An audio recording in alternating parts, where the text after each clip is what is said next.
నేను అందరికంటే బాగా మాట్లాడగలను, అందరికంటే మంచి నాలెడ్జ్ ఉన్న వ్యక్తిని అని మీరు అనుకుంటారు. అదే వాస్తవం అని మీరు అనుకుంటారు. వాస్తవం అదే. రియాలిటీలో అందరూ మొత్తం పొలిటీషియన్స్ అందరు నా వైపు తిరిగి చూసేలా చేస్తా. గ్రౌండ్ రియాలిటీలో ఏముంది తెలుసా? ఏముంది?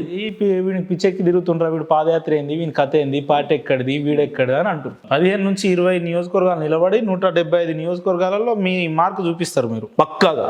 అందులో అన్ని పార్టీలు నా వైపు తిరిగి చూసి ఈడెవడరా అనిపించుకునేలాగా గుర్తుపెట్టుకునేలా చెప్తున్నాను ఉపేందర్.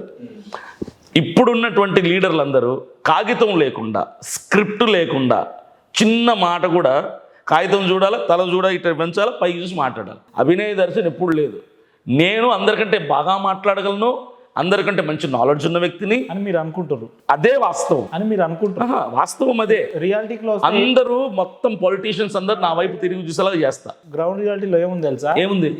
వీడికి పిచ్చెక్కి తిరుగుతుండ్రా, వీడు పాదయాత్ర ఏంది, వీని కథ ఏంది, పార్టీ ఎక్కడిది, వీడెక్కడిది అని అంటారు. మెగాస్టార్ చిరంజీవి కూడా ప్రయత్నం చేసినప్పుడు అలాగే అనుకున్నారు. ఎన్టీ రామారావు గారు పార్టీ పెట్టినప్పుడు కూడా అలాగే అనుకున్నారు. మూత పోయింది కదా పక్క పడే. నేననే హీరోగా ప్రయత్నం చేసినప్పుడు, పొలిటికల్గా కాదు.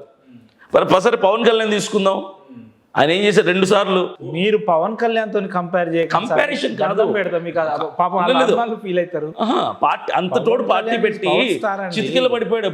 పవర్ స్టార్ కావచ్చు, భీమవరంలో గాజువాకలో 2 నియోజకవర్గాల్లో ఆయన కంటెస్ట్ చేసి ఒక్క చోట కూడా గెలవలేకపోయాడు. మొదట్లో వెళ్ళిపోయాడు, వెనక్కి వెళ్ళిపోయాడా.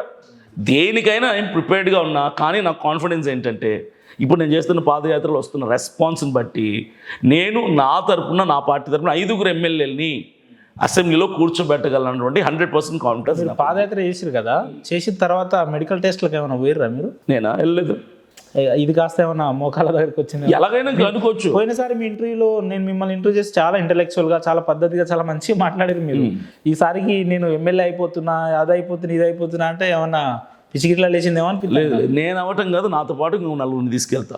ఎక్కడికి? మెట్ల అసెంబ్లీ. ఇప్పుడు ఒకటి ప్రయత్నం చేసేటప్పుడు చూసే వాళ్ళకి నవ్వులాటగానే ఉంటుంది.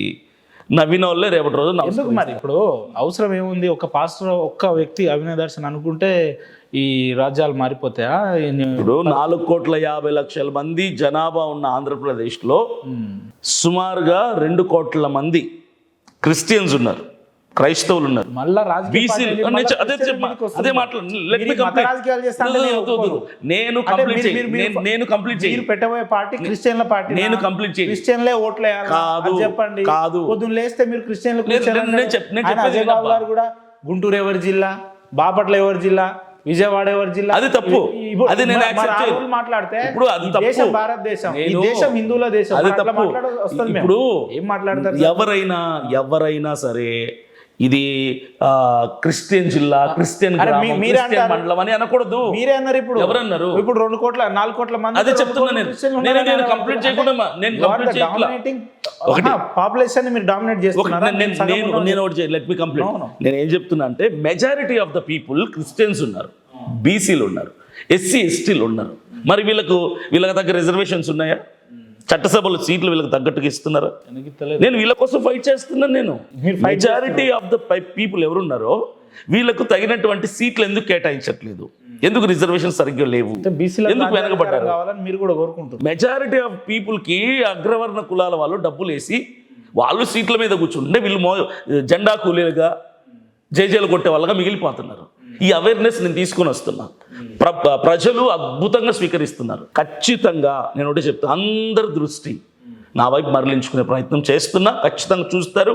ఖచ్చితంగా మాతో అలయన్స్ పెట్టుకోండి అని పెద్ద పార్టీలు కూడా పిలుస్తారు అతి త్వరలోనే.